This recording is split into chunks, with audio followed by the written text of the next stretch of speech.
My name is Tim Ridley, and I am wearing a Western shirt which is made in India.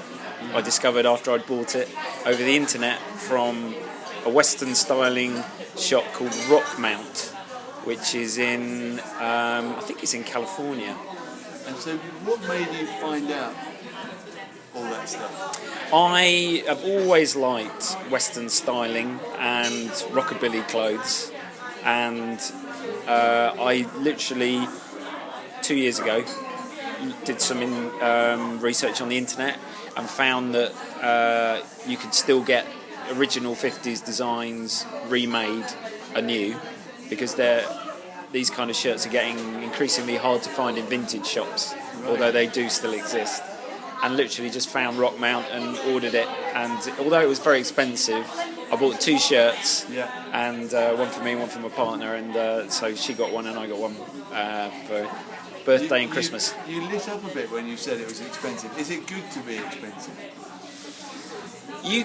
I feel that if someone's made a shirt, gone to a lot of trouble to design it and make it, then it should be realistically expensive. It shouldn't. I don't feel right walking into a shop and paying £1 for something that clearly has quite a lot of work in it. And I think that's reflected in what happens in various shops where people don't get paid a proper amount for making stuff. And I think America's one of those places where they still do make things, although this shirt was made in India. They used, up until quite recently, they make a lot of things themselves. Can you tell me, we were talking earlier about how it can be quite guilt-inducing to have a conversation about this at all. Yes. What was it you were saying? Because there's something also about food that you were saying. Well, I'm a vegan, and as soon as you start to talk about that, you find that the person that you're talking to, unless they are vegan, well, not everybody, but they can switch into this mode of defensiveness where they suddenly say, "Oh, I'm practically vegetarian," or "I don't eat a lot of meat," or whatever, and it tends to cloud the conversation, because it also disempowers people a bit, I think, because they think that they have to defend their diet, and I hope I don't feel that. Veganism is for me. Don't get me wrong, I'd love everyone in the world to be vegan, and I think it would be great, but I'm not here to persuade everyone to do it. And I think there can be that attitude that, I must pretend or become more vegan when you talk to someone. So when I asked you who's making your clothes, you look very happy to talk about the shirt.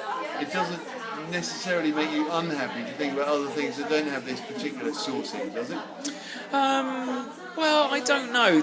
I think sourcing is becoming more important, and I think a lot of people. I think quite a lot about my clothes, and I'm quite careful in what I choose, and I hope also ethical. Because I wear shoes that are made by ethical wares, and they're made in England, and they don't, they pay people properly.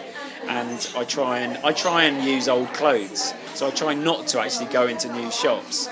But I do think it is important to think about the little things that you do that can affect the world, and I think we're trained not to do that. So if you could think of a way to invite someone who hasn't given this thought to have a think about it in a way that's not going to make them feel bad about it, what might you ask them to think? I think it's about empowerment. It's about thinking about that you have the power to decide. Because if you just indulge in the feelings of misery about that this person that made your clothes got paid awfully, that doesn't get you anywhere. And I totally can see that. It is harder to get people to feel that they can make a positive change in their lives, but they can, and it actually would benefit them and this other person. But maybe if they concentrate on the exterior thing, the world, rather than themselves, because guilt, as we know, is always a very internal thing. And that's one of the reasons why I'm quite keen for people to try to imagine, even though they probably can't, try to imagine that there was someone at the other end who actually made the thing that they're wearing. It was a human being. A very good point, yes.